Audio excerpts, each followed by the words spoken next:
Vamos a rezar la plegaria de siempre. Rey del cielo, consolador, Espíritu de verdad, tú que estás presente en todas partes y que llenas todo. Tesoro de bien y donador de vida, ven y habita en nosotros.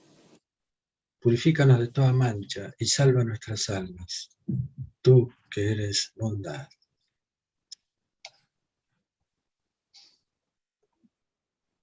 Bueno, hola a todos, muchas gracias por estar presentes. Es un presente para mí que estén presentes. Hoy vamos a ver el segundo relato de la creación, que es el paraíso. El relato de los 7 días fue escrito aproximadamente alrededor del siglo VI a.C., y el segundo relato que veremos hoy en el siglo X a.C. Es decir, que este texto que vemos hoy es el más antiguo. Si leemos el primer relato de la creación, notamos que el hombre, Adán, que al mismo tiempo es un humano, un hombre, y al mismo tiempo es un nombre propio, porque esto no es un libro de historia, no es un libro de ciencia, no es un libro de nada, entonces las cosas pueden ser de ambas maneras, ¿cierto? Notamos que el hombre, Adán, fue creado en el 6º día, y es el punto final de la creación, ¿se acuerdan? Termina el 6º día, el 7º es el destino del hombre, ¿no es cierto? Es la síntesis de una evolución en un cierto tiempo y espacio, infinito. En el segundo relato, el hombre es el principio y el centro de la creación. El texto está centrado sobre nuestra condición humana, la iniciación de nuestra vida, los orígenes de nuestra existencia en relación con Dios, con la mujer, con la tierra, las plantas y con los animales. Es el principio de nuestras relaciones con todo lo viviente y también de las principales direcciones de nuestra vida, de los primeros llamados a la existencia, a la armonía y comunión con todo lo creado. Nos da una revelación más profunda sobre los misterios de la condición humana, personal y comunitaria. Aquí aparece el aspecto más inmanente de Dios. Ya no es solamente Elohim, ustedes lo habrán visto en las traducciones, que es el Dios omnipotente, el Dios del juicio, el Dios de la creación, de la potencia, sino Adonai, que es el tetragrama sagrado impronunciable que los judíos traducen como Adonai, es decir, Señor. Es lo que comúnmente se lo denomina Yahvé. Se hace evidente la presencia de un Dios que busca y se acerca al hombre tomando siempre la iniciativa. Es tan evidente eso. En este texto está la primera proposición que Dios le hace al hombre, que es el paraíso. El paraíso es lo que los padres de la Iglesia llaman la Inmaculada Evolución. Es decir, que era el primer plan divino. Dios propone, el hombre actúa y llega hasta la resurrección, sin ningún inconveniente. Pero veremos la próxima vez que alguien se metió en el medio. Apareció una nueva voluntad. Hasta ese momento es lo que se llama la teonomía, es decir, se hace la voluntad de Dios. Y es muy importante eso, porque el diálogo que propone Dios, eso es algo que a mí se me ocurrió meditando un poco este texto ahora. ¿Se acuerdan después de la última cena que Jesús hace en el Evangelio de Juan, para mí los versículos más sagrados de la Biblia, donde habla del Padre y yo somos uno, etcétera, y que para que ustedes sean uno conmigo, como el Padre es uno conmigo, bueno, todo ese texto de una unión en la cual hay una discriminación, pero hay una unión total. Yo lo asocio un poco a esto, ¿no? Que es el primer diálogo. Es un diálogo en el cual Dios dice, acá, dice, pero el que hace es Adán. En los 7 días, Dios dice y las cosas son. O sea, Dios dice y hace. Acá Dios dice y hace Adán. Hay como en el principio hay como una comunión total, donde, es decir, cada una de las personas, entre las dos hacen lo que puede hacer Dios solo. No sé si me explico lo que quiero decir. Por ello estoy complicando las cosas, pero bueno, yo lo quería transmitir igual. Este es un texto fundamental para toda la condición humana. Es como la primera piedra de todas las alianzas que Dios va a establecer a lo largo de los siglos. Jesús le dijo al ladrón, hoy estarás en el paraíso, o sea que el paraíso permanece. San Juan de Saint-Denis, que a partir de ahora le voy a llamar Monseñor Jean, que es el fundador de nuestra iglesia, hace 100 años, Monseñor Jean dice que el primer capítulo, es decir, los 7 días, el primer capítulo del Génesis, es el capítulo del ser. El segundo, el que vamos a ver hoy, el paraíso, el pecado y la caída, es el capítulo de la vida, y el tercero, Caín y Abel, es el capítulo de la muerte. Son los 3 aspectos de la vida.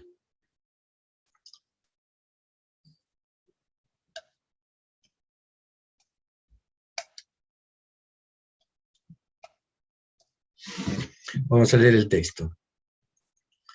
El día en que Adonai Elohim hace la tierra y los cielos, no había ningún arbusto del campo sobre la tierra, no había germinado ninguna hierba del campo, pues Adonai Elohim no había hecho llover sobre la tierra, no había humano para servir el humus, mas una fuerza húmeda asciende del humus y abreva toda la faz del humus.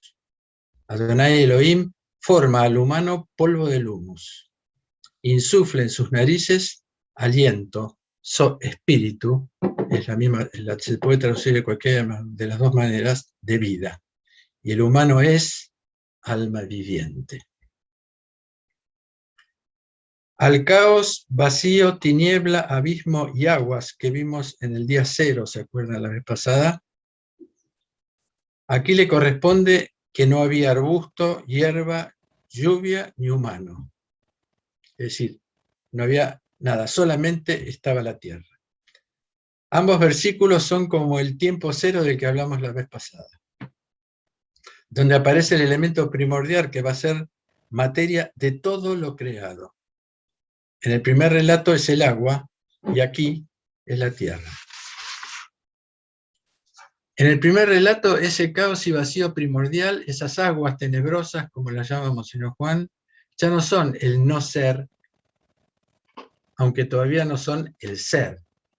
No hay nada que es todavía. Este caos es el deseo de Dios, como dijimos, de conducir esa premateria al ser.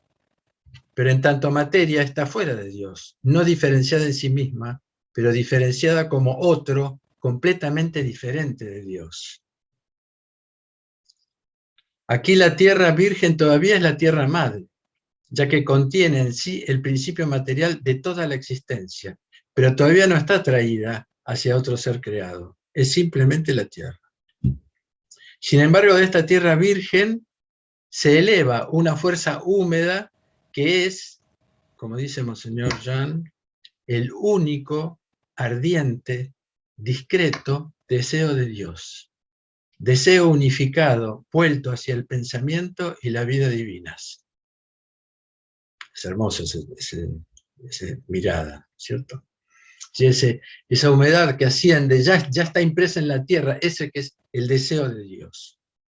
Ya vamos a hablar un poquito del deseo de Dios. Y esto es muy importante porque estas palabras nos indican que en Adán todos tenemos impreso en nuestras células y en nuestra psiquis profunda ese deseo unificado, primordial, anterior a todo lo creado y está dirigido hacia Dios. Es la fuente y el origen de todo deseo. Eso es lo que se llama la energía Eros. Después se transformó en otra cosa, pero la energía Eros es el deseo de Dios con el que nacemos todos.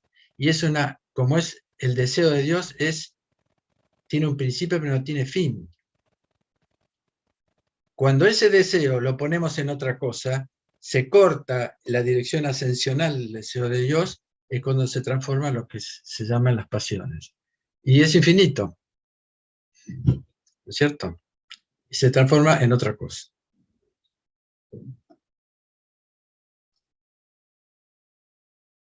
Dios forma al humano como un alfarero. Toca con sus manos a esa tierra arcilla y va dándole forma según su imagen.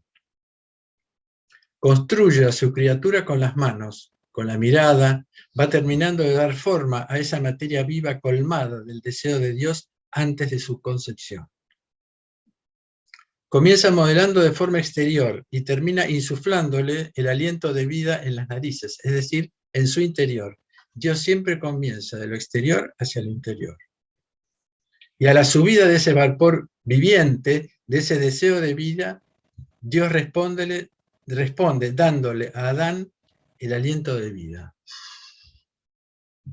Y el humano es alma viviente, dice el texto. Es la tríada esencial del ser humano, dando aquí comienzo a lo que se llama la antropología bíblica.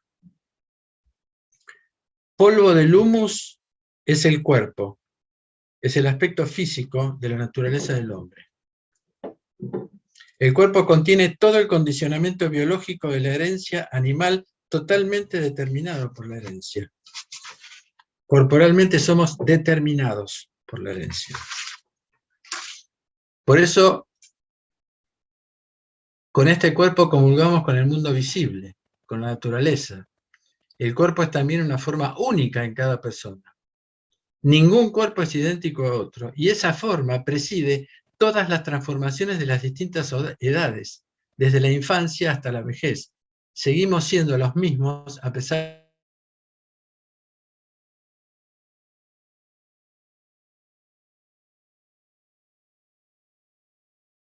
de los cambios de la edad. Es una forma que se mantiene a lo largo de eso.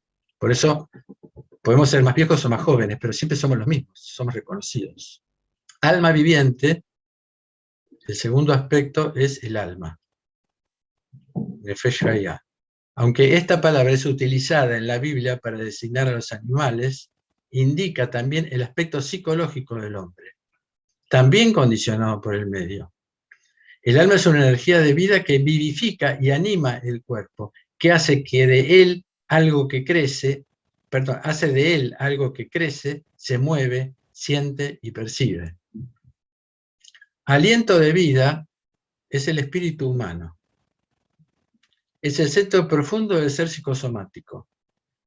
Este espíritu es directamente creado por Dios en el silencio, sin palabras y sin ninguna orden para que surja de otro elemento. San Efrén el Sirio dice acerca de esta tríada antropológica: el alma es más preciosa que el cuerpo, y el espíritu es más precioso que el alma, y la divinidad más escondida que el espíritu. Al final, el cuerpo revestirá la belleza del alma, el alma revestirá la belleza del espíritu, y el espíritu revestirá en su imagen misma la gloria divina.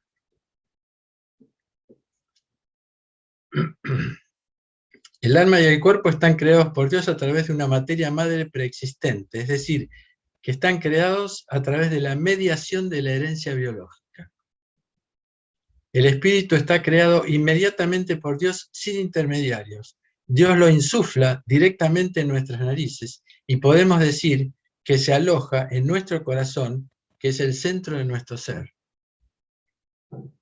Es decir, no solamente únicamente en el corazón material, en el corazón espiritual. Acá este es el centro de nuestro corazón espiritual, el espíritu. Por eso podríamos decir que el espíritu es como una fuente, como una raíz. Es silencioso y dinámico, y organiza, cura y purifica nuestra vida física y psíquica. Nadie me preguntó, hablando del espíritu, cuándo fueron creados los ángeles. Los ángeles, ¿se acuerdan que yo dije que el mundo angélico es el 99% en relación al mundo, a la humanidad, que es el 1%? ¿Cuándo fueron creados los ángeles? porque han sido creados, no son eternos, digamos, fueron creados, ahora pasan a ser eternos, pero no son eternos. Los ángeles fueron creados en el silencio, por eso no sabemos cuándo fueron creados, porque el espíritu es silencio. Eso es lo que dicen los padres de la Iglesia. Jacques decía que nuestro espíritu es la realidad de participación con el espíritu divino. Únicamente nos podemos comunicar espíritu con espíritu. Por eso es que a veces no se sabe si muchos padres hablan de uno o del otro.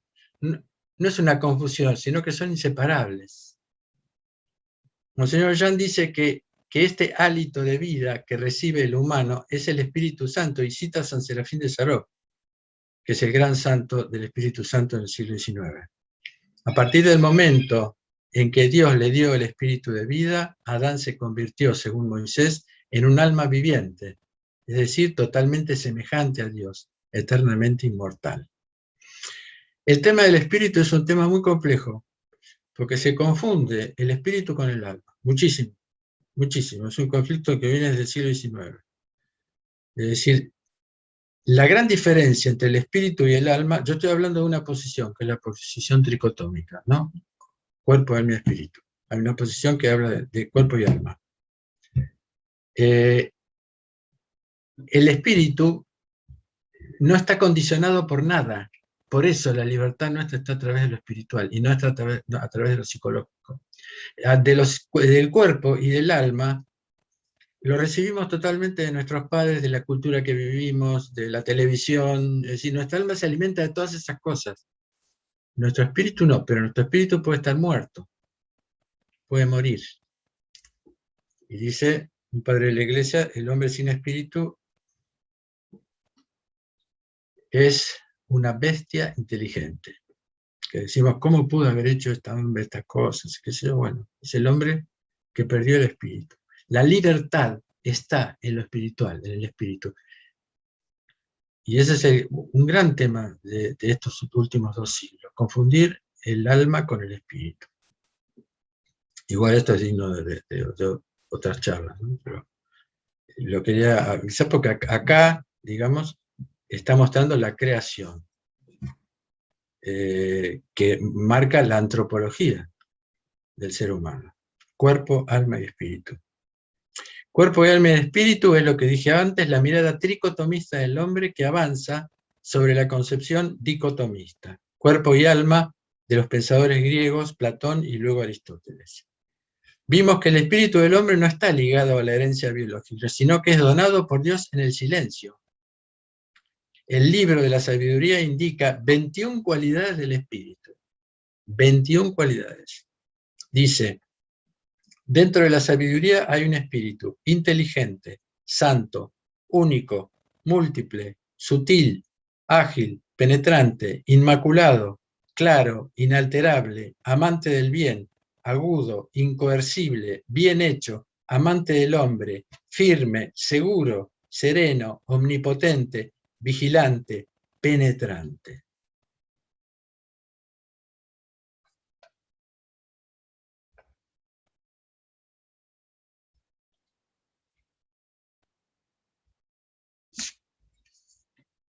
Vamos a continuar con el texto. Adonai Elohim planta un jardín en Edén al oriente. Pone allí al humano que había formado. Adonai Elohim hace germinar del humus todo árbol deseable para la vista y bueno para comer, y el árbol de la vida en medio del jardín, y el árbol del conocimiento de lo bueno y lo malo. Un río sale de Edén para abrevar el jardín. Desde allí se reparte en 4 cabezas. Uno, su nombre es Pillón, rodea toda la tierra de Javilá, donde hay oro. El oro de esta tierra es bueno. Allí hay el bedelio y la piedra de ónix, el ónix. Nombre del segundo río, Gijón, rodea toda la tierra de Cush. Nombre del tercer río, Hidekel, es el Tigris. Anda al oriente de Asur. El cuarto río es el Éufrates. Adonai Elohim toma al humano y lo reposa en el jardín del Edén para servirlo y guardarlo. Este parágrafo corresponde a la formación del lugar donde van a habitar el humano, los animales y las plantas. Dios planta un jardín en Edén, y Edén significa delicias. Y el primer elemento que surge en este jardín es el árbol. Dios lo hace surgir de la tierra. 3 tipos de árboles se describen. Todo árbol del jardín, deseable para la vista y bueno para comer. Y aquí aparece un segundo deseo que tiene una segunda dirección, que es hacia la creación y que tiene que ver con la comunión. Comer es comulgar con lo que se come.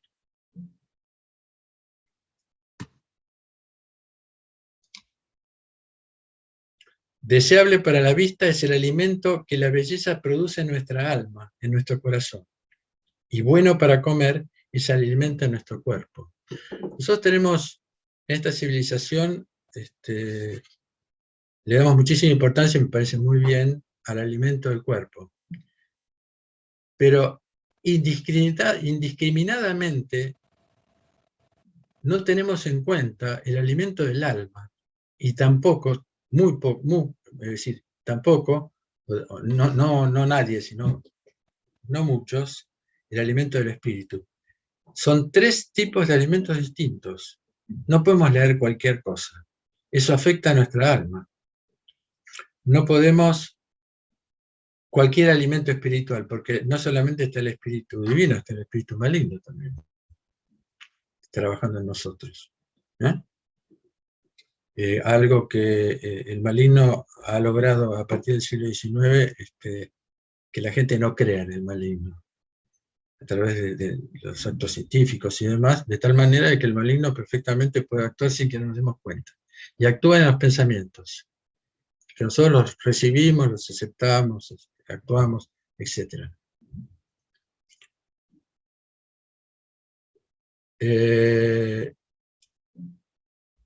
Los 3 tipos de árboles, es decir, deseable para la vista es el alimento de la belleza que produce en nuestra alma y en nuestro corazón. Es un alimento. Y bueno para comer es el alimento de nuestro cuerpo. Les voy a contar una pequeña historia para que se pueda entender mejor. Hay un santo que se llama Teófano el Recluso, que es un santo ruso del siglo XVIII, XIX, que llegó a una plegaria tal en la cual se quedó encerrado en una habitación con una hendidura, así nada más, donde recibía un pan por semana y con eso se alimentaba, solamente, y rezaba constantemente, un santo. Un día pidió un violín. Le dijeron, Teófano, padre Teófano, ¿para qué quiere violín? Y él dijo, mi espíritu está sobrealimentado, mi cuerpo está alimentado, pero mi alma le falta el alimento. Porque el arte es el alimento del alma, las relaciones humanas son el alimento del alma.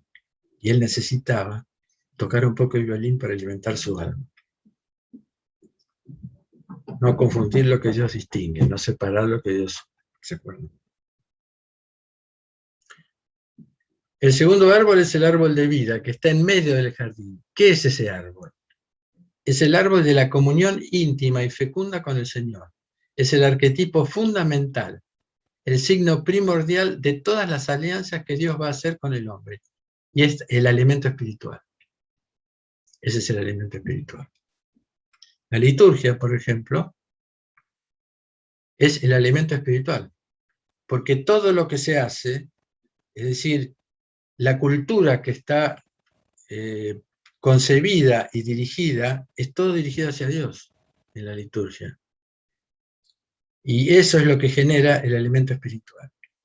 Ustedes tienen unos coros hermosísimos, yo siempre los escucho, la liturgia cantada también, etcétera, que bueno, ya vamos a compartir seguramente alguna vez alguna liturgia.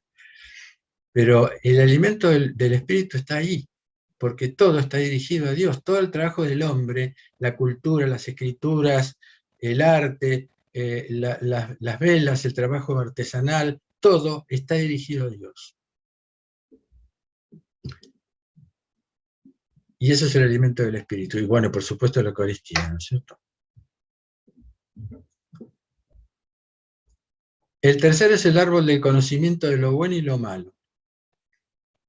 Le parece a los padres de la Iglesia que no es una buena traducción poner el conocimiento del bien y del mal, porque no fueron creados, el mal no es creado. Es decir, fue creado el bien, Dios vio qué bueno es, pero no dice en ningún momento qué malo es. Dice, Dios vio qué bueno es. Es decir, todo fue creado bueno, que significa no la cosa psicológica, sensiblera de, ay, qué bueno que es esto, sino apto para cumplir su función, cumplido, realizado. Lo malo justamente es eso, lo no cumplido. Entonces lo malo es algo, digamos, es una construcción del hombre. Es decir, ¿qué es lo que se considera la ira divina, por ejemplo? La ira divina no es que Dios se enoja y castiga. La ira divina es alejarse de Dios. Si Dios es fuego ardiente, si nos alejamos de Dios, vamos a sentir frío. Y vamos a quedar librados a nosotros mismos. Esa es la ira de Dios. Es decir, Dios permite que el hombre haga lo que quiera hacer. Y después tiene que hacer cargo de las consecuencias, por supuesto, ¿cierto? Y cuando recibe la consecuencia, cree que Dios lo castigó. Es un autocastigo del hombre, ¿no es? Dios se retira. Lo que es muy difícil de entender para nosotros es la libertad. Es un misterio terrible para nosotros de entender, que Dios realmente nos da la libertad.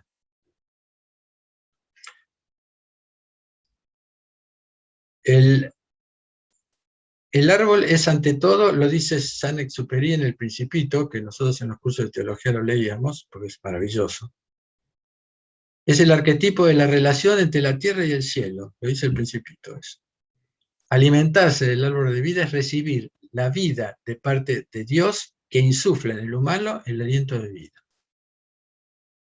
Es el deseo de Dios de una comunión íntima con el hombre para darle su propia vida divina, es decir, que va hasta la deificación. No estamos deificados todavía, porque hubo algo que pasó, que es la caída. Del árbol del conocimiento no estamos informados aún dónde está ubicado, eso lo vamos a ver la vez siguiente. Sabemos que el árbol de vida está en el medio del jardín, y esto ya nos está indicando que lo central en nuestra vida es vivir. Y el vivir en este primer tiempo y espacio del hombre, de acuerdo a lo que hemos visto hasta ahora, vivir en este ámbito primordial que es el jardín, consiste en estar en comunión con Dios, con todo lo creado que el Señor le ofrece al humano. Eso es vivir. El texto continúa diciéndonos que un río sale del jardín y se parte en 4 principios, 4 brazos, cuyos nombres y ubicación solo conocemos 2 de ellos. De los otros no conocemos nada. Eso es para indicar que la Biblia no es un libro ni de geografía ni de historia, es decir, da ciertas certezas y ciertas incertezas. Por eso es inubicable el paraíso. Si no podemos saber a dónde estaba, a dónde está. Los ríos nutren, permiten la vida en el jardín y representan, es una lectura posible. Para mí la que más me gusta, la que yo elegí para ahora, representan las energías divinas que dan la vida a toda la creación. Porque los nombres de los ríos, Pillón quiere decir torrente impetuoso, Gijón quiere decir saltarín, Tigris quiere decir agudo, fuerte, rápido, Peirat, Éufrates, quiere decir fertilidad, majestuoso. Indican el desborde de la vitalidad divina, también las 4 energías cósmicas, es decir, los 4 elementos, tierra, aire, agua y fuego. Este río que sale de Edén representa la acción del Espíritu Santo como donador de las energías de vida. ¿Se acuerda que hablamos un poco de eso? San Cipriano de Cartago, entre muchos padres de la Iglesia, nos da una lectura significativa de los 4 ríos para nosotros los cristianos. Dice, los ríos del Edén prefiguran simbólicamente a la Iglesia cristiana. La Iglesia es como un paraíso que produce árboles frutales dentro de sus muros. Estos árboles los riega ella por medio de 4 ríos, que son los 4 evangelios, por los que se distribuye la gracia del bautismo con el agua de la salvación y del cielo. Hermoso texto. Va, para mí. Este parágrafo termina, ustedes no sé si vieron, pues yo hablo de parágrafo, vieron que el texto dice 1, 2, 3, 4, 5, 6, 7, no sé si cuando yo les pasé el texto, porque todos los textos se dividen siempre en 7 parágrafos, pero yo no quise entrar en la estructura del texto para no complicar más las cosas, pero me olvidé de sacarlo, por eso dice parágrafo, que son esos números, porque siempre se divide todo en 7, es una lectura judía, completamente judía esa. Los judíos la dividen así en la Biblia, siempre en parágrafos. Termina con el versículo central de estos 7 parágrafos, que va a ser la clave para comprender el relato de la caída. Dice, Dios deposita al humano en este jardín de delicias para servirlo y guardarlo. El primer verbo es avad, en hebreo, significa al mismo tiempo trabajar, cultivar y servir.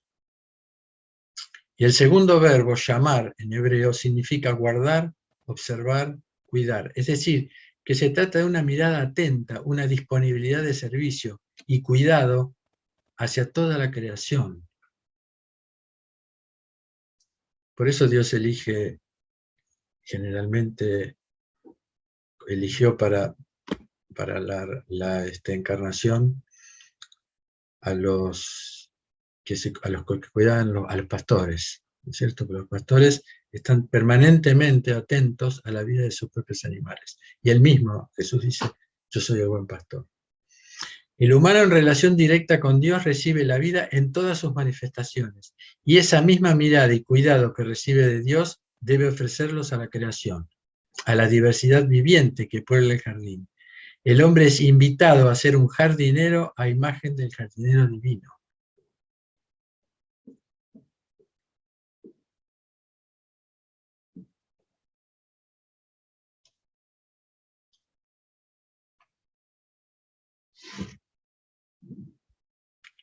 Al texto sigue, Adonai Elohim da un precepto al humano, diciendo, de todo árbol del jardín comerás y comerás. Del árbol del conocimiento de lo bueno y lo malo no comerás, pues el día que comas de él morirás y morirás.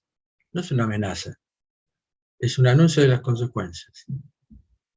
Ya hemos oído que Dios ubica a Adán en el jardín para cultivarlo y guardarlo. Y esa es la primera tarea en este jardín construido por Dios. El hombre debe ejercitarse en el cuidado y la conservación de todo lo que Adonai le ha confiado.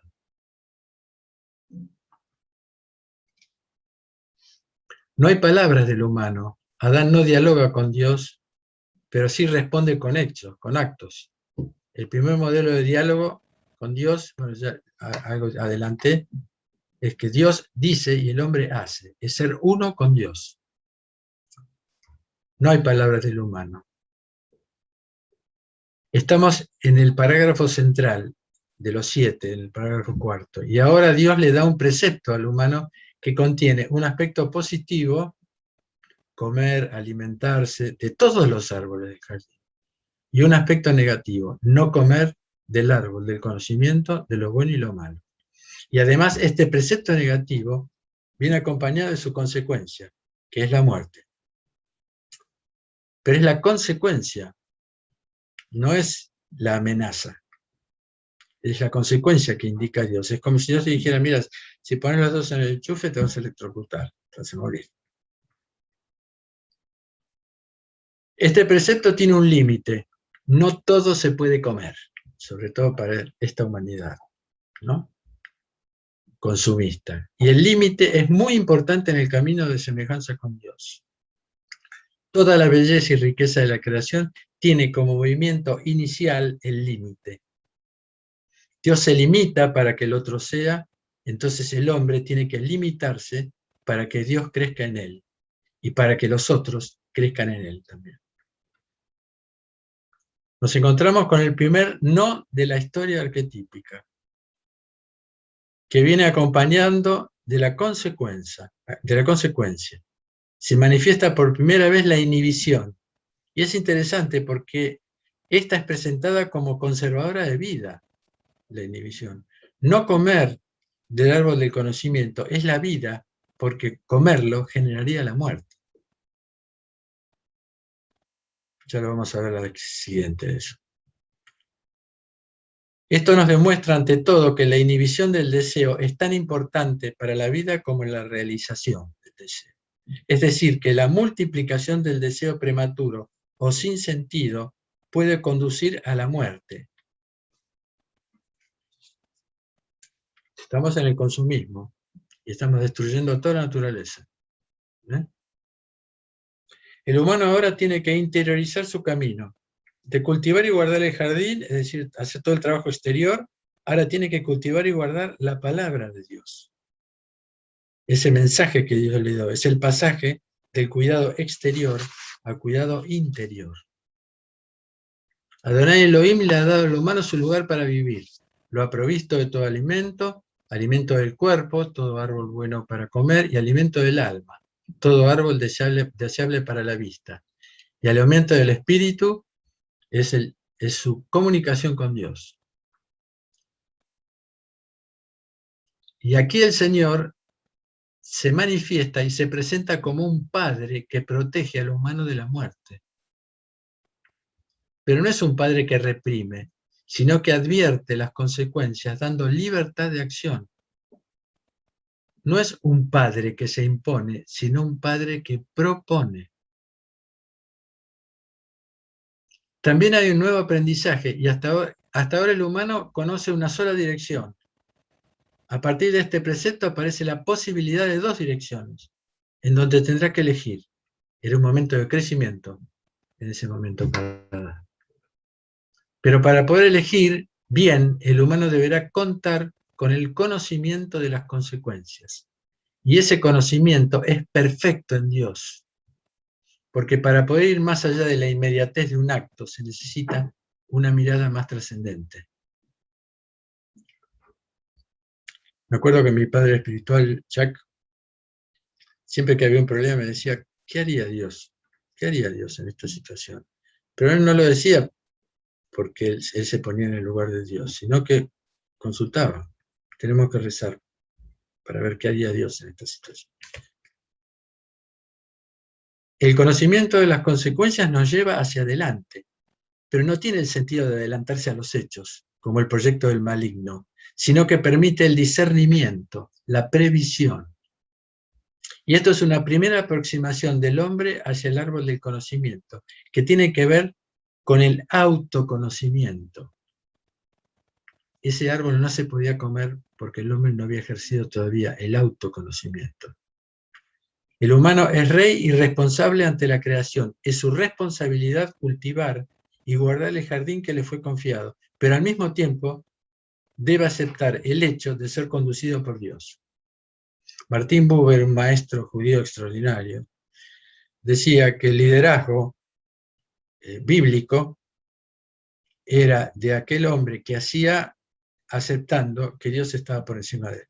Es decir, aceptando, actuar aceptando ser conducido por Dios. Las semillas de la palabra de Dios deben ser cultivadas y guardadas en su corazón para el fruto de la semejanza. Adán es iniciado en el ayuno, que va a ser el modo de inhibir el deseo excesivo del cuerpo y del alma, limitándolo, para que el deseo primordial de Dios, ese deseo que va hasta Él, que es ilimitado, permanezca puro y no se impregne en lo relativo de los otros alimentos. No sé si se van captando el tema del deseo. Es muy importante que entendamos que todo lo que estamos viendo es el principio, el origen al que podemos remitirnos para ser impregnados de las fuentes del pensamiento divino. El intento de Dios no es coartar la libertad del humano, es despertar esa libertad. Porque para ser libre hay que tener la posibilidad de elegir. Eso se ve en los chicos. Los chicos al principio vos les decís esto y quieren las dos cosas. No pueden elegir porque son chiquitos. Después van a poder elegir. Porque elegir siempre es renunciar a algo. Y nosotros no estamos dispuestos a renunciar, queremos todo. El intento de Dios no es coartar la libertad del humano, es despertar esa libertad. El humano recibe el don de la confianza de Dios, tiene la libertad de elegir, pero no queda librado a sus posibilidades. Adonai le revela cuál es la mejor elección mostrándole las consecuencias.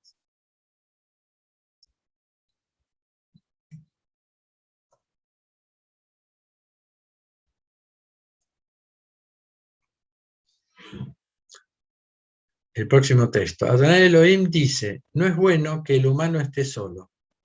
Le haré una ayuda que le corresponda. Adonai Elohim forma del humus todo animal del campo y todo pájaro del cielo. Lo lleva hasta el humano para ver qué les clamará. Todo lo que el humano clama a cada alma viviente es su nombre. Qué poder que tenía Adán, ¿eh? El humano clama nombres a todo el ganado, a todo pájaro del cielo y a todo animal del campo. Mas para él no encuentra una ayuda que le corresponda. Hasta ahora el humano se ha desarrollado en el amor a su creador, solo tiene ojos para él, recibe los dones de la creación y se mantiene en la obediencia cumpliendo con el primer precepto de no comer del árbol del conocimiento. Dios, que siempre actúa por etapas, ahora busca en el hombre el amor dirigido a otro, que no sea Dios mismo. No quiere que el amor, se dan cuenta cómo se van cumpliendo los mandamientos, ¿no? Amar a Dios, al prójimo y a sí mismo.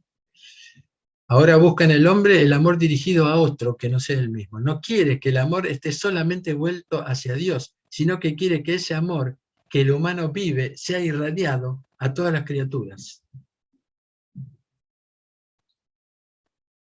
Es importante subrayar que las palabras del Señor, no es bueno que el hombre esté solo, no están directamente relacionadas con la mujer. La mujer no existía en ese momento. Es para decir que para el pensamiento divino primordial, la ayuda para el hombre a fin de tener una mutua correspondencia es asimétrica. Lo superior debe servir a lo inferior. Este servicio es ayuda para el inferior y es ayuda para el hombre en su camino hacia la semejanza, porque es a imagen de Dios y Dios ayuda a su inferior y lo crea. Dios ayuda al humano a crecer en relación con lo desemejante, en el conocimiento profundo e íntimo de nombrarlo a los animales. ¿Qué es esta segunda parte? Perdón, me equivoqué de imagen.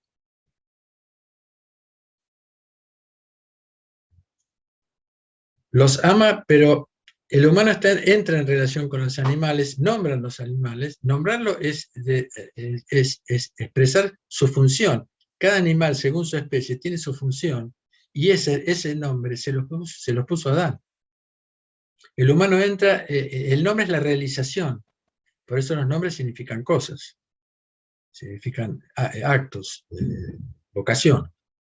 El humano entra en relación con los animales, penetra en su mirada el interior de cada criatura, captando su esencia, su dinamismo y su originalidad, pero no se inclina para establecer la correspondencia de amor, para servirlo y alzarlo a la dignidad humana.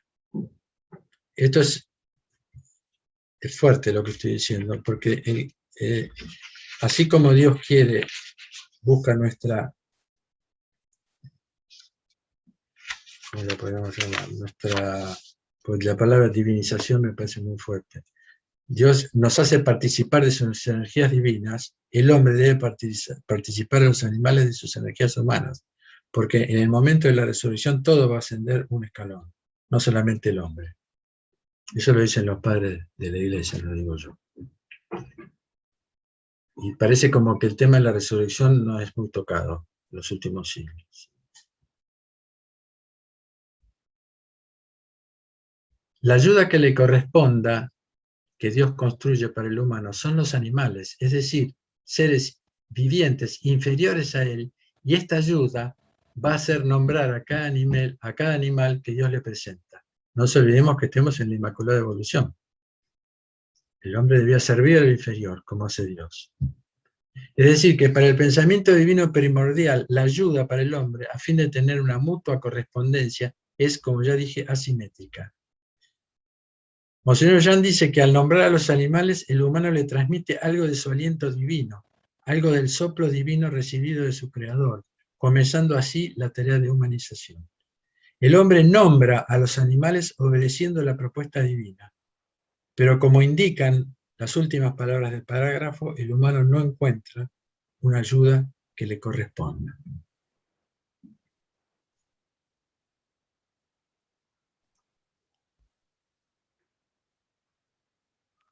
El humano entra en relación con los animales, creo que esto ya lo dije, si capta la esencia, pero no llega al interior del humano, pero no llega al servicio interior profundo de ponerse por debajo del animal sirviéndolo. Los ama como un amo, con un amor condescendiente, pero se niega a ser su esposo, se niega a la semejanza con la abnegación divina.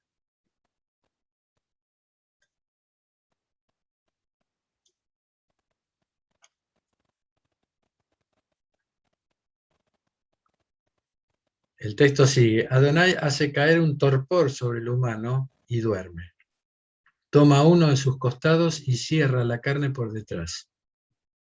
Adonai Elohim construye a la mujer con el costado tomado del humano. La lleva hacia el humano. Se la muestra. Mirá. El humano dice esta vez sí es hueso de mis huesos y carne de mi carne. A ella se la clamará Isha, es decir, varona, sería la traducción literal. Porque del Ish, es decir, del varón, está tomada. Monseñor dice que el olvido es el sueño de la memoria y del espíritu. El humano exaltado por Dios desde el humus, habiéndose elevado hacia Dios, siendo rey de la creación, se olvida de sus orígenes, se olvida de que fue creado del humus, que es la misma materia de la creación de los animales. Dios construye a Eva con sus manos, tal como lo hizo con el humano, pero el material de esa construcción no va a ser el polvo del humus, sino el costado de Adán. Esta separación del humano andrógino, el primer ser humano era andrógino, es decir, el hombre en sí mismo tenía ambos sexos, ahora es separado en hombre y mujer, es lo que se llama el andrógino. No es un movimiento de Dios para elevar a su criatura a un mayor grado de perfección, sino más bien es el preludio de la caída. Adán rechaza las nupcias con el mundo inferior y Dios condesciende a esta primera negativa, no es la caída todavía, no es la elección del mal, sino que es la elección fácil, de un bien fácil, una debilidad, algo que me corresponda, que es un segundo aspecto del amor. El primer amor es el amor de ofrenda, que es el ágape, se traduce en las Biblias. El segundo amor es el amor correspondido, que es el amor de relación, donde yo doy y recibo. Esto es lo que Dios le da al hombre. Todavía el hombre no podía servir al inferior y le da una mujer que le corresponda. No es todavía una desobediencia, pero... Y después está claro, dice, Dios le presenta a la mujer y Adán esclava. Ah, hueso de mis huesos y carne de mi carne. Es similar, es como yo. Ojo, porque finalmente el humano encuentra una ayuda que le corresponda, pero esa ayuda, esa mujer salida de sí mismo, no es otro, es una prolongación de sí mismo.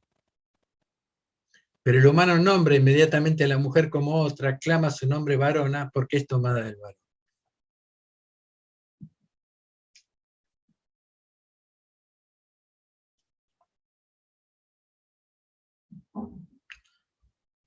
El texto continúa, por eso el humano deja a su padre y a su madre, se adhiere a su mujer y son una carne única.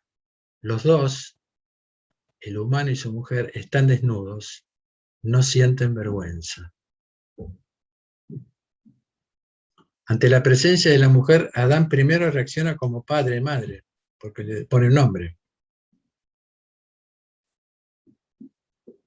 Luego, en una segunda palabra, la nombra como una hermana, hueso de mis huesos, carne de mi carne. Y aquí, en el comienzo de este parágrafo, dice una tercera palabra que es como un mandamiento. Adán anuncia el matrimonio. Por eso el humano deja a su padre y a su madre, se adhiere a su mujer y son una carne única. Eso es la ley de la familia. Dejar a su padre y a su madre no significa abandonarlos, significa hacer con la esposa una nueva familia. Y dejar a su padre y a su madre es dejar todos los elementos de dependencia, todas las, bueno, ahí entramos con las neurosis, con todo lo heredado y con... Por eso las familias están en crisis en este momento. ¿Mm? En la segunda parte de este parágrafo, el último versículo nos habla de la desnudez del hombre y la mujer, subrayando que no sienten vergüenza. Es la inocencia, no es la idiotez, decía mi padre Jack.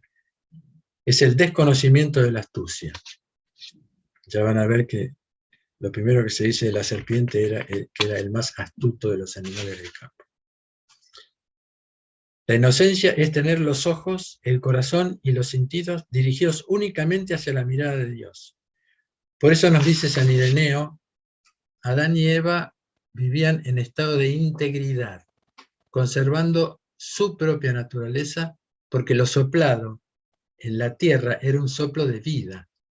Ahora bien, mientras dure y persevera aquel soplo en su orden y con su vigor, no es posible pensar o imaginar cosas abyectas. Es como una puerta que nos abre a la segunda parte de este relato, que es el pecado y la caída, ya que nos indica el estado del hombre y la mujer anterior al pecado, como anunciando ya lo que van a perder, que es la inocencia. Bueno.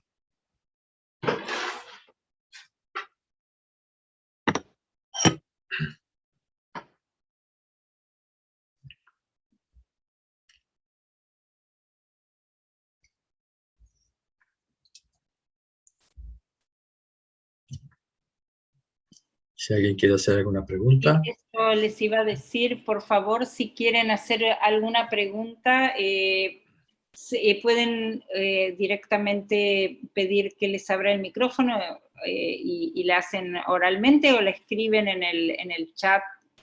Yo, a ver, Cari, ¿cómo querés preguntar? ¿Te abro el micrófono? Vos podés abrirlo porque sos... Dale, eso. Sí, te escuchamos, Cari. Enrique, yo quisiera hacerte una pregunta. Te escuchaba cuando vos hablabas acerca de que no estaban de acuerdo con la traducción en cuanto a cuando Dios puso en el Edén el árbol de la ciencia del bien y del mal, ¿no? Y ahí hablaste de que porque todo lo que creó Dios fue bueno, y yo de alguna manera te quería preguntar si entonces cuando Dios creó no existía el mal todavía, porque a lo largo de lo que yo voy leyendo también, cuando Adán, toman después el árbol del mal, es como que se repite varias veces, y es también, yo lo tenía como idea, de que justamente es esto de lo que vos hablabas, ¿no? De la presencia de Dios, de dar libertad al hombre para poder elegir entre el bien y el mal con las consecuencias, porque más adelante Dios habla y advierte las consecuencias y se vuelve a repetir la palabra del mal. Entonces, ¿ese mal no existía previamente ya a la creación? Existía, a ver, el tema de los tiempos es un tema difícil en la parte bíblica, porque no es lo mismo, pero el mal existía en el maligno, en Satanás, pero en el paraíso no estaba. Es decir, cuando Dios crea a los ángeles, hay toda hay toda una leyenda, pero está dicha por los profetas Ezequiel, Daniel, Isaías, y por padres de la iglesia. Hay una especie de leyenda con respecto al maligno. Lo tengo que contar un poquito para que se pueda entenderlo, que es una pregunta muy interesante. Dios crea el mundo angélico, que son nueve coros angélicos, lo que crea Dios. Pero había llegado hasta el octavo, que eran los querubines, faltaban los serafines. Cuando los serafines, para llegar a ser serafín, había que, no estaba todavía conectado, porque serafín es el ángel que está ante la presencia divina, ¿no es cierto? Son 7 ángeles delante del trono divino. Para alcanzar la visión divina, los querubines debían aceptar algo que Dios les dice, que es la encarnación. Dios le anuncia a los ángeles que van a hacer que el verbo se va a encarnar, de tal manera de que los ángeles van a tener que servir al hombre, porque el trabajo del ángel es el de servidor.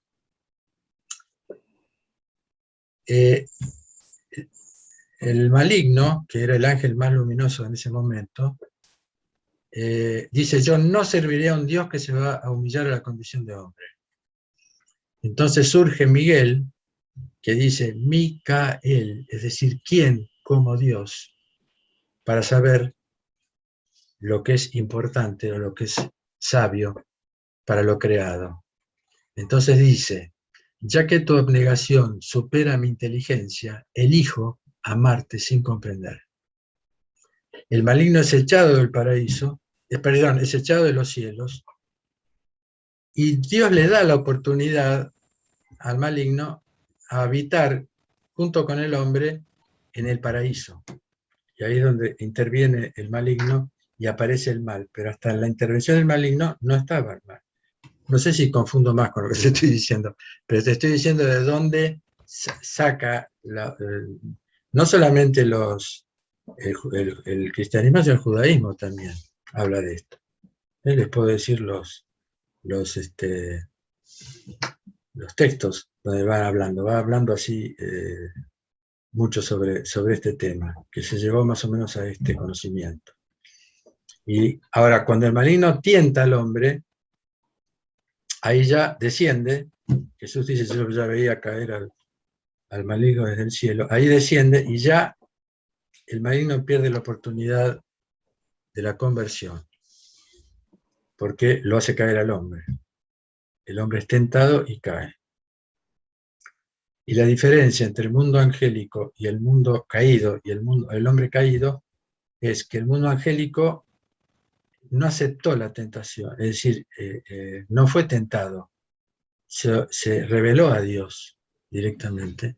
El hombre fue tentado, por eso Dios desciende para salvar al hombre, porque fue víctima de la tentación del maligno. El maligno, eso lo vamos a ver la próxima vez, introduce una tercera voluntad. Dios había llegado, en esto que hemos visto, a trabajar un poco la voluntad de Adán, que bueno, cae un poquito, pero acepta con Eva. Pero el maligno lo tienta en ese punto, y en ese punto es en el que cae. No sé si te respondí la pregunta. Pero entonces Dios, con la creación o cuando los pone, Él permite y trae también el mal al Edén, al paraíso. O sea, le presenta al hombre permitiendo la presencia del mal. Sí, yo le diría que Dios le da la libertad al hombre. El hombre elige y el maligno elige, no es lo mismo. Porque Dios no lo crea el mal. Pero el hombre, por eso lo más difícil de entender profundamente es la libertad. No es tanto el bien, el mal y todo eso, es la libertad. Que Dios realmente nos da la libertad. Y es tan respetuoso de nuestra libertad que si el hombre no le responde, se retira. Y eso fue tomado como el castigo de Dios, como la ira de Dios. No, él se retira porque el hombre lo ignora. ¿Me explico? Es muy difícil entender la libertad de Dios, que Dios nos da. Por eso se creó toda una historia en la que Dios, por eso el maligno es muy hábil. Ya vamos a ver la vez que viene, porque el maligno es el ser más inteligente después de la Trinidad, según la creación divina. Y Dios no le sacó la inteligencia, porque Dios no te quita los dones que te da.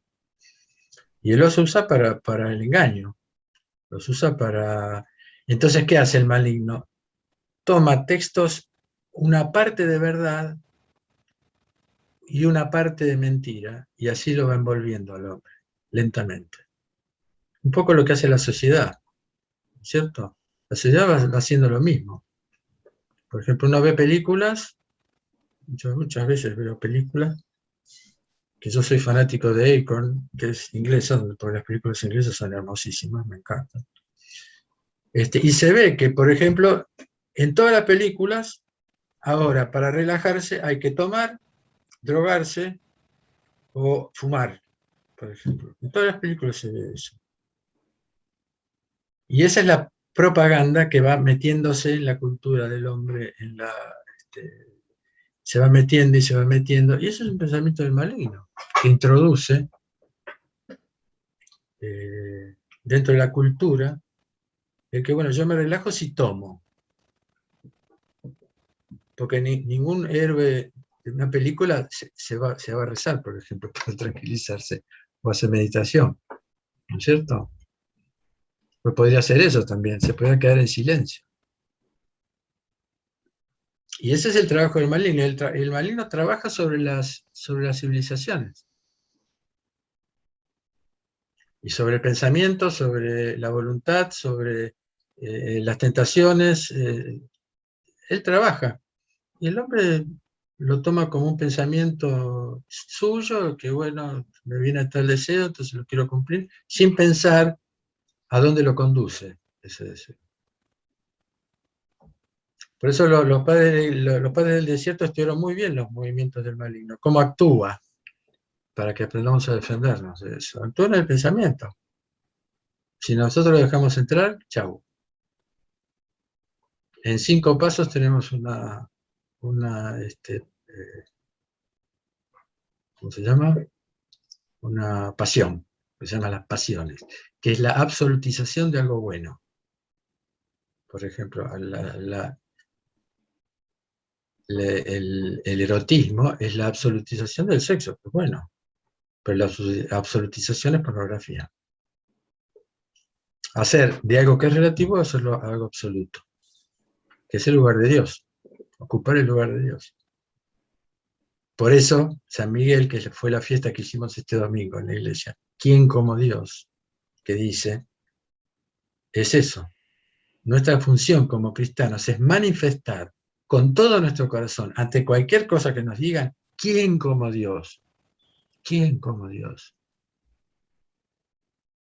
En vez de pelearnos de teología, de esto, del otro, de que decimos, que no decimos, que esto es así. Y es decir, Jack tradujo conocimiento porque, digamos, la ciencia puede confundir un poco. La ciencia es total. Ojo, gracias a la ciencia yo estoy vivo, por ejemplo, yo me salvé de un cáncer por eso. Yo no niego la ciencia, pero la ciencia no es Dios.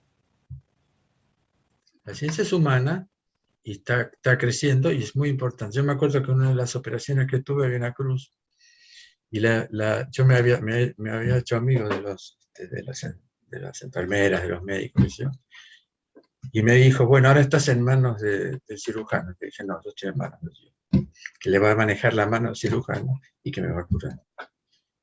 Y ese es el pensamiento, digamos. Porque Dios actúa a través de los hombres.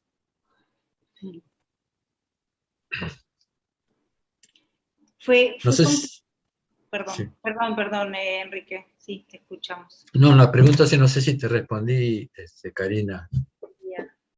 Sí, a mí un poco la idea, sigo con esta pregunta donde el concepto o el pensamiento de Dios, ¿no? Al hacer, es como ya trae también la idea y la muerte, ¿no? La vida y la muerte, el que le va a dar también o sea, no sé, surge de esta rebelión de Satanás, de decir, bueno, voy a poner también esta libertad y esta prueba al hombre, sabiendo que ya va a estar la vida y la muerte, el bien y el mal. No sé si me explico. Sí, sí, totalmente. Hay incluso, hay muchos rabinos que dicen que incluso hay algunas lecturas que son muy interesantes, que dicen que cuando Dios crea al hombre, algunos ángeles dijeron, no creas al hombre, no creas porque te va a tener problemas si Dios le contó. Porque algunos judíos dicen que hubo 36 creaciones anteriores a esta y que fracasaron. Son todas cosas que dicen los rabinos que a mí me encantan. Dice que algunos ángeles se oponían. No, porque con la libertad, lo que pasa es que Dios, la potencia de Dios, no es la capacidad de crear, la posibilidad de curar, la potencia de Dios es la paciencia. Yo me olvidé, les iba a traer hoy un texto del Targum, que son unos comentarios judíos muy interesantes, que hablan sobre eso, se los voy a traer la próxima vez. Dios tiene todo el tiempo del mundo, nos va a convencer. El profeta Jeremías dice, no entres en el largo camino de las naciones, es decir, de las civilizaciones, lo que estamos viviendo. Al final nos va a convencer. Y Dios tiene toda la paciencia, por eso puede aceptar el mal, y es más, algunas escuelas ortodoxas dicen que ya hay santos que están trabajando para la salvación del maligno. Que yo digo lo que escuché, no digo... ¿De dónde sacan eso? ¿De dónde sacan? ¿De dónde sacan? De la plebe. 26 creaciones, ¿de dónde sale eso? Bueno, ¿cómo te puedo decir? Son grandes maestros espirituales que reciben ciertas revelaciones de distintas formas. Hay muchas formas de recibir revelaciones. Y tienen que tener, por eso, digamos, se toma entre comillas, ¿no es cierto? Porque para nosotros, por ejemplo, las respuestas tienen que estar en la Biblia. Todas las respuestas tienen que estar en la Biblia. Correcto. Por tanto, yo eso que les digo digamos, son cosas que se dicen que pueden ser. Yo no digo nada que sí o que no. Pero para lo más certero es ni estar en una cosa totalmente imaginaria o interpretativa, ni estar solamente en el texto concreto, histórico que dice, sino en un término medio en el cual se puede recibir una cierta palabra divina para entender un poco más un texto, pero después hay que buscar dónde lo podemos encontrar en la Biblia. Porque en la Biblia se puede encontrar cualquier cosa.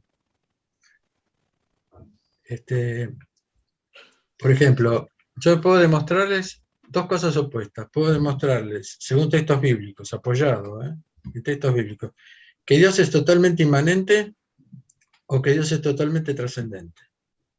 Las dos, de ahí es donde surgieron las herejías.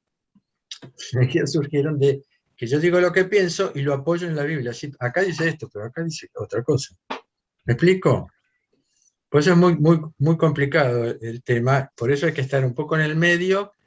Esto que yo les dije son, para que ustedes entiendan, porque es apasionante las escuelas, tanto judías como cristianas, lo que han visto. Bueno, hay cosas que uno acepta, cosas que uno, no es que acepta o no acepta, sino que, bueno, yo voy por este camino. La respuesta la tiene que haber dado el Señor en algún lugar. Ese es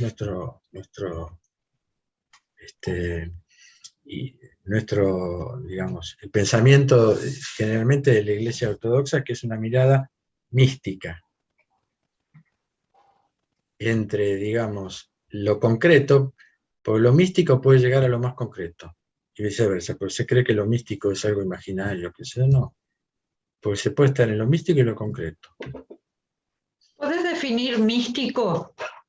¿Qué es exactamente místico? ¿Qué significa? Mística es cuando el pensamiento surge del corazón y no de la mente. Esa es la definición de místico. Es la más simple, es la más simple que te puedo dar. Es decir, hay dos conocimientos. Hay un conocimiento intelectual, que el hombre lo recibe para conocer la naturaleza, para conocer la historia, la sociología, y hay un conocimiento de Dios, que está en el corazón. Este conocimiento, el conocimiento del corazón, el conocimiento místico, es un conocimiento que te lleva a pensamientos que no son pensamientos lineales, te lleva a revelaciones que no son tan lineales y tan pragmáticas, digamos. Es peligroso entrar en eso. Y dentro de la mística hay muchas cosas en común con otras religiones. No todas, hay muchas cosas diferentes. Pero en la mística aparecen cosas más comunes. Es lo que te puedo decir más simple, el pensamiento místico. Es otro tipo de conocimiento. Es cuando uno, digamos, Una no es revelación, como una revelación, una es como una epifanía. revelación, pero es algo que vos sabés que es cierto, pero no puedes explicar muy bien, pero es esto es. Es lo que se llama un conocimiento intuitivo. Claro, pero el espíritu siempre hay que confiar que nos lleva a la verdad, para evitar esos peligros que vos decís. Porque si no, uno puede flashear, como dicen los No, chicos. flashear, sí, totalmente. Totalmente, conozco. Es decir, Delirante. pero leí también, por ejemplo, San Ireneo de León, que es el nombre de nuestro Instituto de Teología, que es del siglo III, gran santo, uno de los más grandes santos. Espera, que se me pasó lo que te quería decir, perdóname. Se me pasó. Está bien, no importa. Pero, sí. ¿Está contestada la pregunta, Catherine? Sí, pero hace rato que quería saber la definición de místico porque lo repitió varias veces, pero gracias, sí, ya, pensamiento del corazón. Alejandra. Sí. Pero ojo que hablo del corazón espiritual, no del corazón emocional. Ok. Son cosas distintas. Sí, tengo algunas preguntas en el chat. Alejandra, yo tengo una pregunta.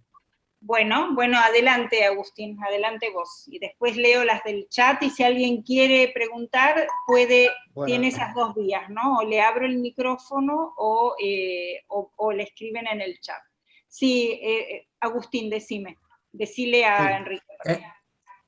Enrique, yo había entendido por algunos autores cristianos que el árbol de la vida era un tipo de Cristo o de Jesús. ¿Cómo interpretás vos el árbol de la vida? ¿A quién se refiere?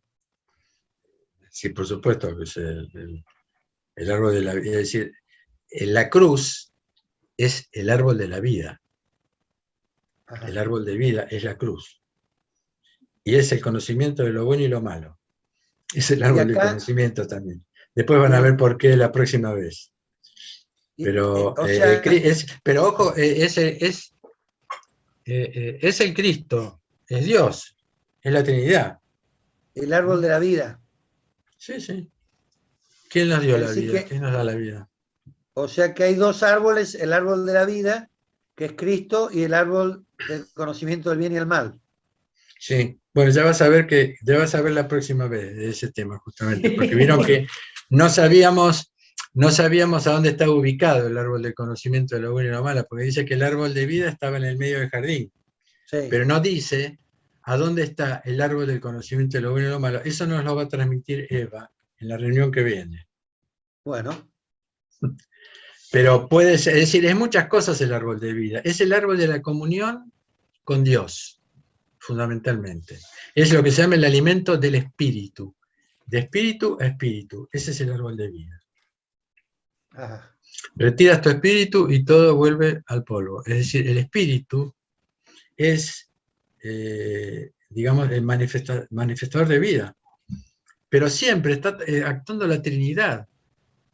Es decir, lo más importante que trajo Jesús a la tierra es el conocimiento de la Trinidad. Es decir, son los dos grandes conocimientos. El conocimiento del Cristo, que es Dios y hombre, y el conocimiento de la Santísima Trinidad, que aparece por primera vez en la historia en el bautismo de Cristo. Ahí aparece la Trinidad. A partir del conocimiento de la Trinidad, el mundo debería ser una revolución, porque todo en el mundo es trinitario. No es o el Cristo solo, o el Espíritu Santo solo, o el Padre solo. Todo es trinitario. Viene del Padre, por el Hijo, en el Espíritu Santo. Entonces, si nosotros no pensamos trinitariamente, hay 3 tipos de pensamiento. El primer pensamiento es pensar en uno solo, el Padre. Ese pensamiento es creer que una cosa es el absoluto. Hay movimientos políticos de eso. El comunismo es eso. El hombre es su condición social, nada más. Eso es un pensamiento. Después está el pensamiento doble. Es decir, el pensamiento en el cual, que es dual. O una cosa o la otra. Cuando es dual el pensamiento, una cosa se opone a la otra, inevitablemente. Ahora, cuando es trinitario, no hay oposición, hay relaciones entre dos aparentemente opuestos. Y ese es el pensamiento trinitario, que todavía no lo absorbió la humanidad. Te doy un ejemplo. Nosotros hablamos de Dios y hablamos del hombre. ¿Cuál es el tercer aspecto? Las relaciones de Dios con el hombre. Si no, Dios está en el, ¿cómo se llama? Como decía, no lo voy a nombrar para no generar temas, pero no está el mundo natural y el mundo sobrenatural. Hay una comunión entre el mundo natural y el mundo, y es la relación con Dios, a través de sus energías divinas. Hay que buscar siempre las relaciones que unan a los dos aparentes opuestos. Siempre. Es un tema de teología, pero digamos, hay que tener el pensamiento trinitario para empezar a entender el mundo y para empezar a entender cómo salir de estos ejemplos que pasamos de la tiranía, que es la absolutización de un aspecto, de la tiranía, pasamos a la revolución, que es los dos aspectos, y al amor de unión, que es el pensamiento trinitario. O sea, no actúan solas las personas divinas. Es decir, Cristo lo dice perfectamente en el Evangelio de Juan. El Padre, tú y yo somos uno. Pero ¿qué hace la Trinidad? ¿Cómo actúa la Trinidad? El Padre dice, hablen, mi hijo, escúchenlo, él es el importante. Escúchenlo a él. El Cristo dice, yo no digo nada que no diga el Padre, que no me diga el Padre. Y el Espíritu Santo dice, les recordaré lo que dijo el Cristo, es decir, las personas divinas se aman, pero dan testimonio del otro, se borran frente al otro. Ese es el pensamiento trinitario. Borrarse frente al otro. El amor divino es un amor en la que cada persona se borra frente a la otra.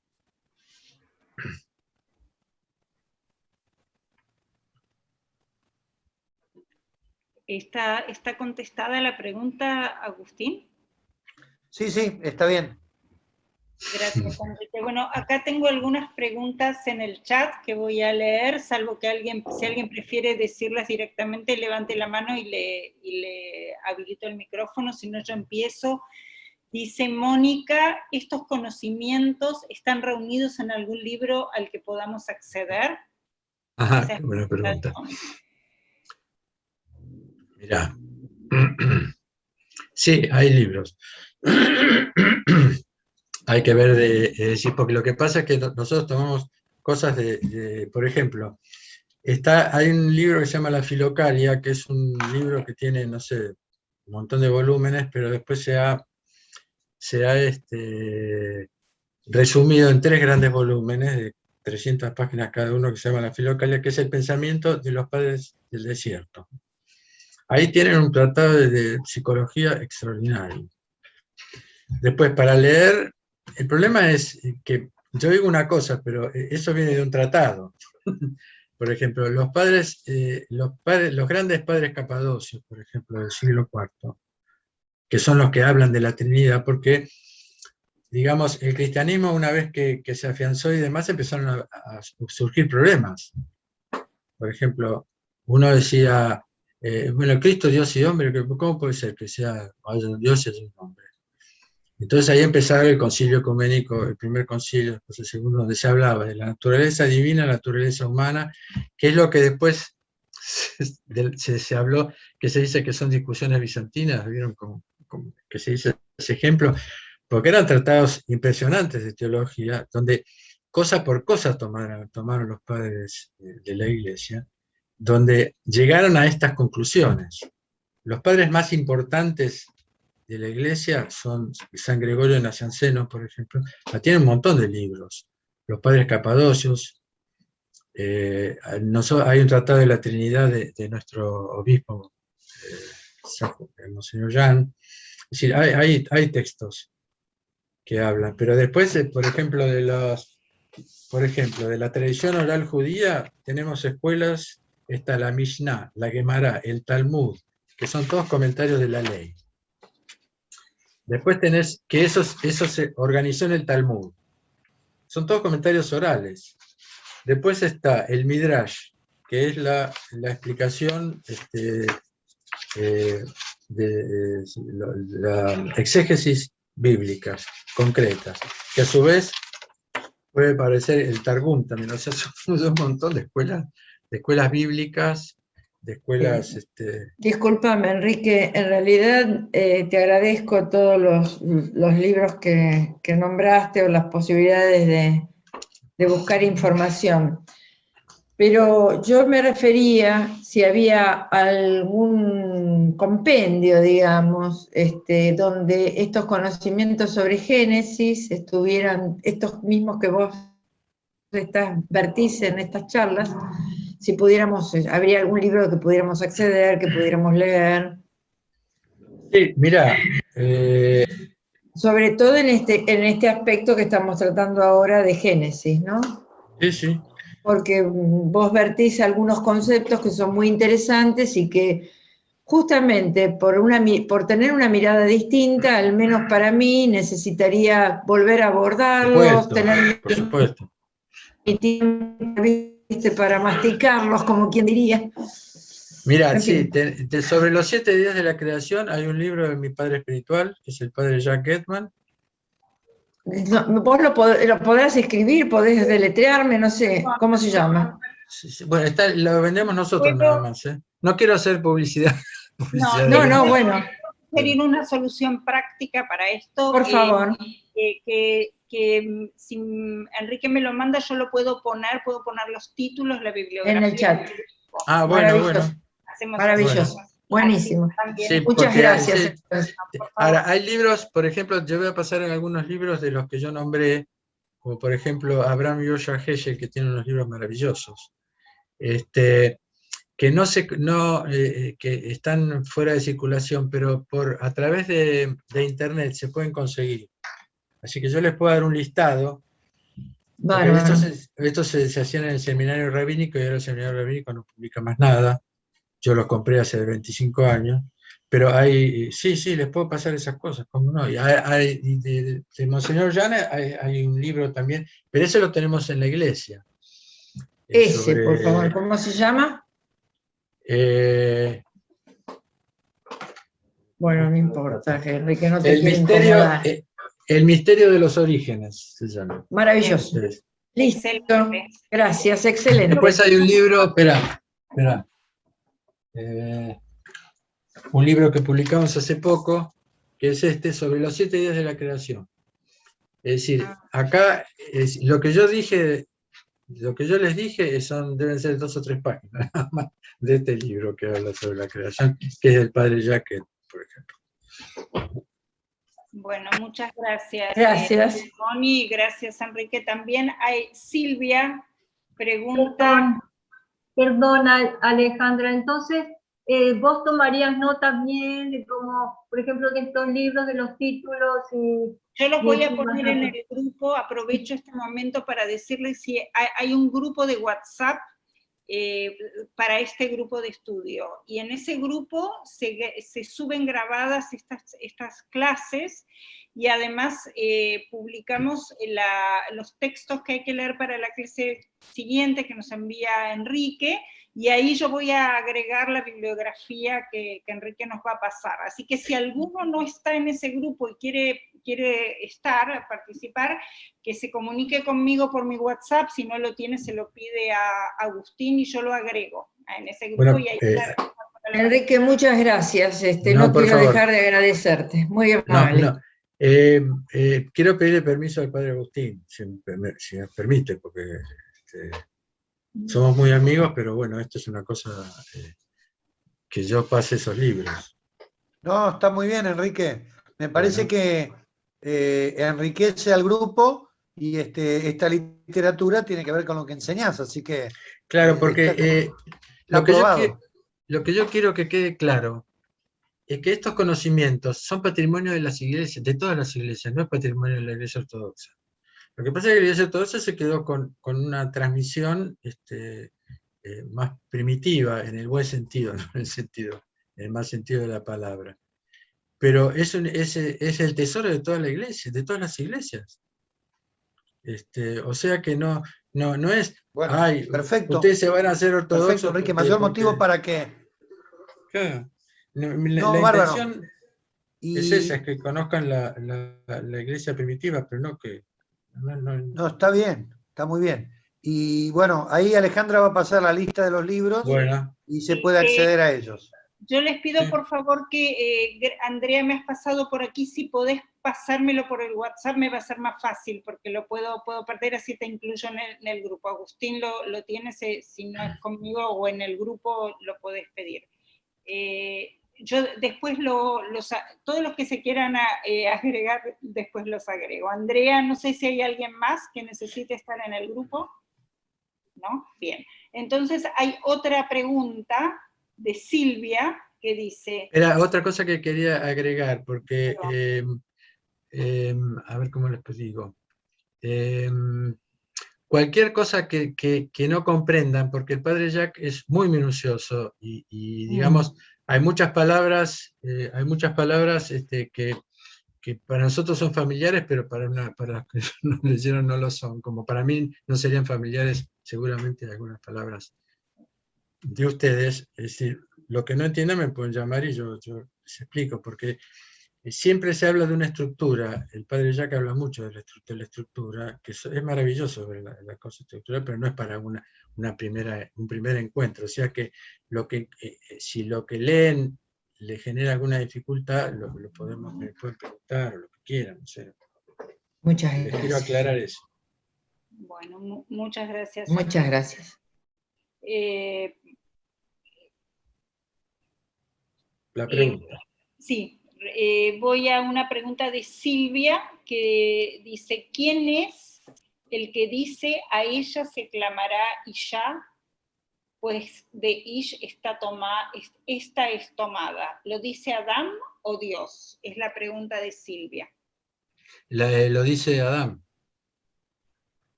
Es decir, por eso dije que primero la trataba como una hija, porque le pone el nombre. ¿Se acuerdan? ¿Te acordás, Silvia? Podés reactivar tu micrófono si querés. No, pero dijo que estaba ok. ¿Está todo bien? Ok. ¿Alguien más quiere preguntar algo, sea por chat o hacerle una pregunta a Enrique en forma directa? ¿No? Yo tengo una pregunta que no sé si me atrevo a hacerla. Sí, tené cuidado, tené cuidado con lo que vas a preguntar. No, preguntaba cuando hablabas de lo trinitario y la relación de lo trinitario, no puedo dejar de pensar en la dialéctica.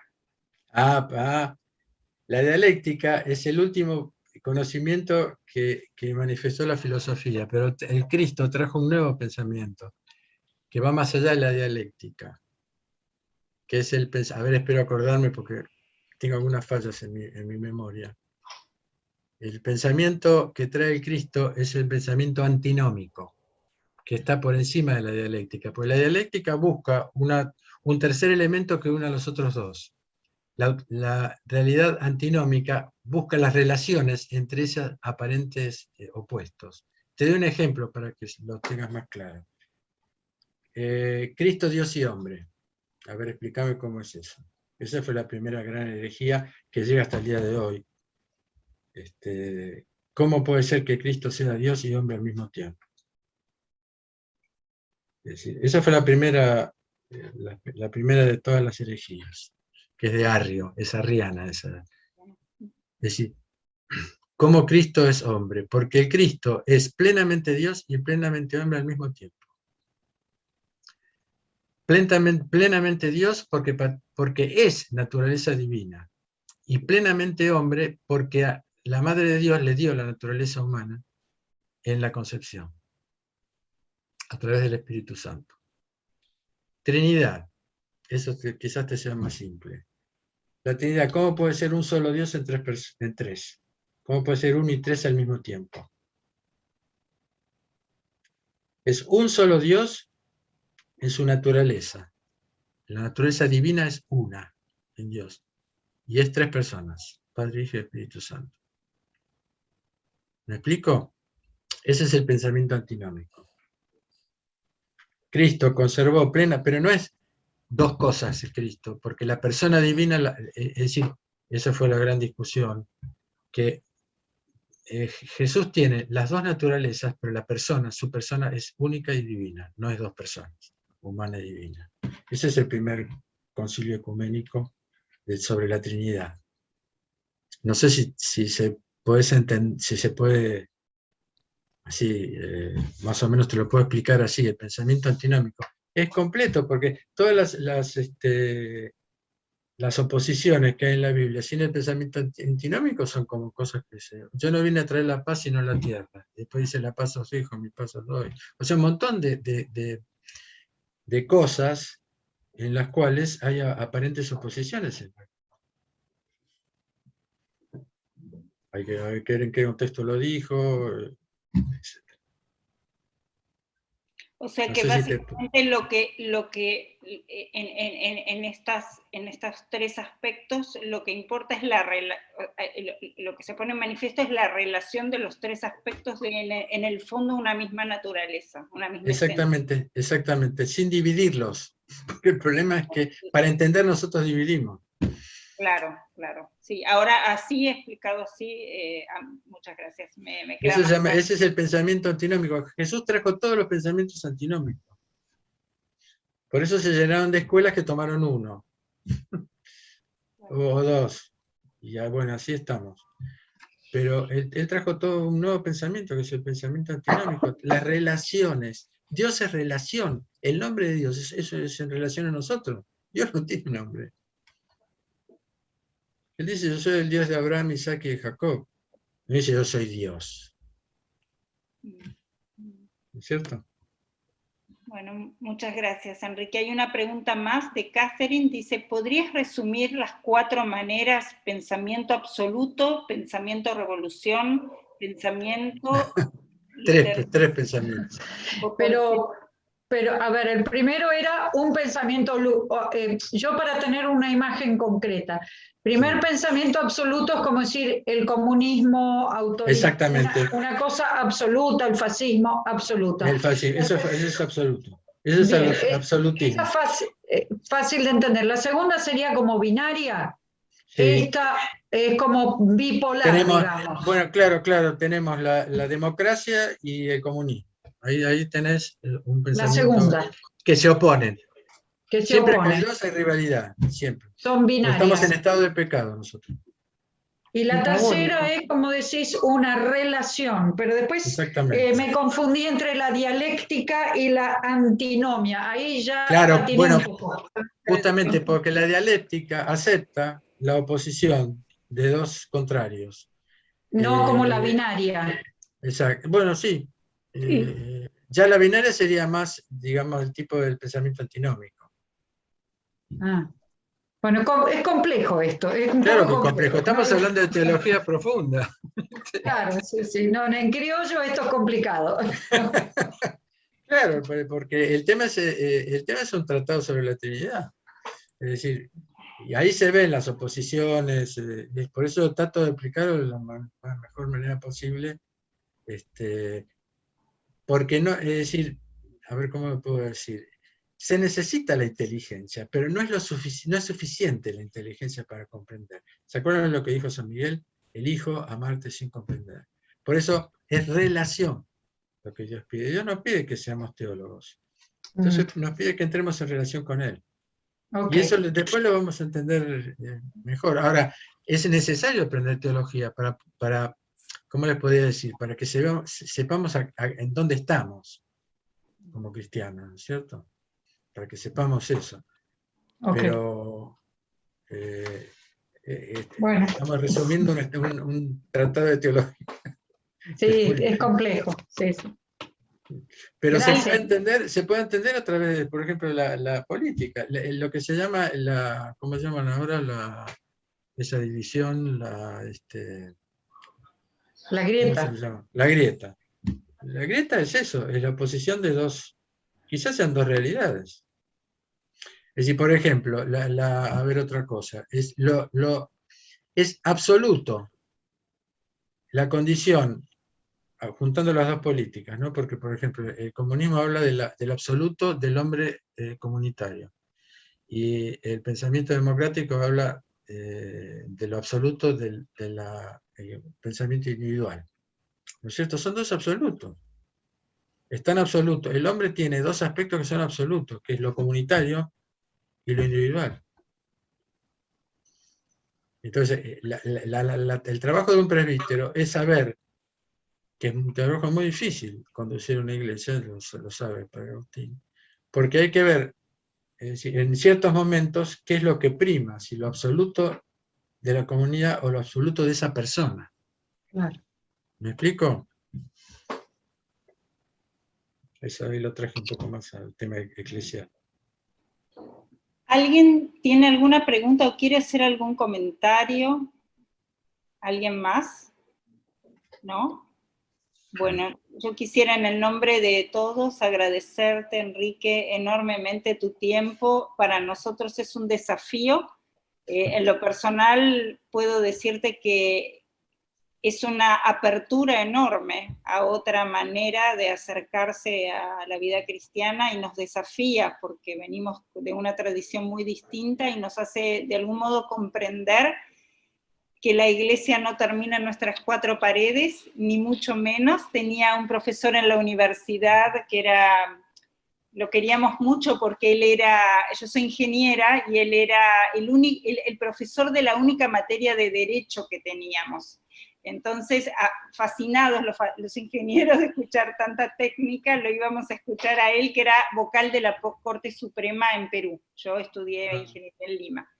Y él decía que vivimos en un pequeño mundo y creemos que ese pequeño mundo, que ese micromundo es el mundo. Y a nosotros estas clases, además de desafiarnos, que podemos pensar, a veces no comprender, pero creo que nos hace comprender que la iglesia es mucho más grande de lo que a veces creemos. Así que muchas gracias a todos por participar y muy bienvenidos todos. Cualquier cosa, bueno, ya saben que pueden preguntar, comentar en el grupo. Y bueno, le vamos a pedir a Agustín si quiere agregar algo y cerrar la reunión con una oración quizás. Agustín. Yo les quiero agradecer, ante todo les quiero agradecer la atención que ustedes me ofrecieron. Realmente se los agradezco. Es muy difícil ofrecer la atención, ¿eh? Por eso les agradezco. Bueno, realmente... Quisiera agradecer algo antes, perdón, Agus. Sí, dale, Leo. Enrique. Como decía Alex, agradecer, como vos nos agradeces a nosotros la atención, bueno, yo en lo personal, y creo que todos vemos el amor, la humildad con lo que intentás transmitir todo lo que sabés. Yo no sé cómo todavía me quedé acá y no salí corriendo. Juro que no estoy atado. Pero bueno, o sea, se ve con las ganas que transmitís lo que sabés, lo que querés enseñar, y bueno, humildad. La verdad que personalmente te lo agradezco, excelente.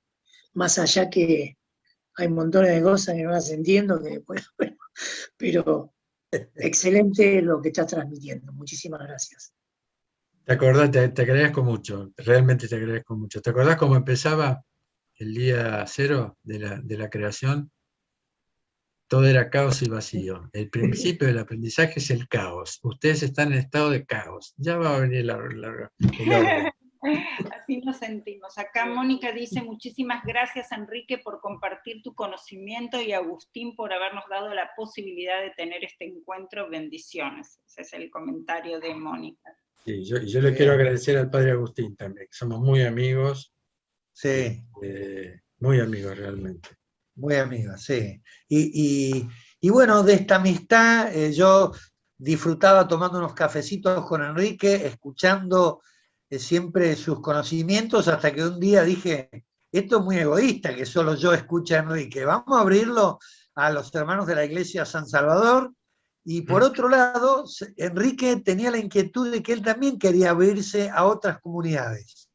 Así que Dios obró de que yo dije, no, esto hay que compartirlo, y Enrique también creo que estaba pidiéndole a Dios unas ventanas nuevas, ¿no? Para transmitir. Así que ha sido una unión muy feliz de él que quería compartir y nosotros que queríamos oír algo diferente. Así que bueno, son los caminos de Dios, ¿no? Que nos trae, es más, yo hace unos años atrás ni lo conocía a Enrique, fue a través de una hermana que ya falleció, que fue a la catedral, que yo oré con ella, Adriana, ¿no, Enrique? Sí, Adriana y Susana.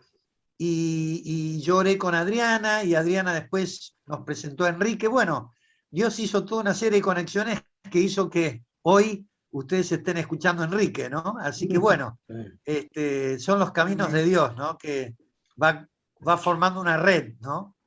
Y yo le quiero agradecer al padre Agustín porque fue uno de los que me curó de mi cáncer. Porque bueno. me puso las manos. Gracias, amén. No fue el único, pero porque muchos rezaron por mí, pero fue uno de los que me curó. Yo le voy a estar enteramente agradecido. Y por otra parte, siempre le pido que me ponga las manos. Sí, sí. Yo creo en el Ministerio de Sanidad, como ustedes saben. Yo cuando oro por sanidad creo, después Dios hace lo que quiere, pero yo creo. Sí. Así que bueno, una bendición orar con vos, Enrique. Bueno, hablando de oración, vamos a orar para cerrar este tiempo. Y con ganas del próximo martes estaremos aquí. Hicimos el Padre Nuestro juntos, que es una oración tan linda. ¿Les parece? Sí, perfecto. Bueno, digamos juntos. Padre nuestro, que estás en los cielos, santificado sea tu nombre. Está Venga a nosotros tu reino. Hágase tu voluntad en el cielo, en la tierra como en el cielo. Danos hoy nuestro cada día pan dando cada hoy. día. Perdona nuestras ofensas, como así también Nosotros también perdonamos a los que nos ofenden. No nos dejes dejes caer en la la tentación, líbranos del mal. Porque tuyo es el reino, tuyo es el el poder, poder y la gloria. Amén. Amén. Muchas gracias de nuevo. Muchas gracias. Gracias, Agustín.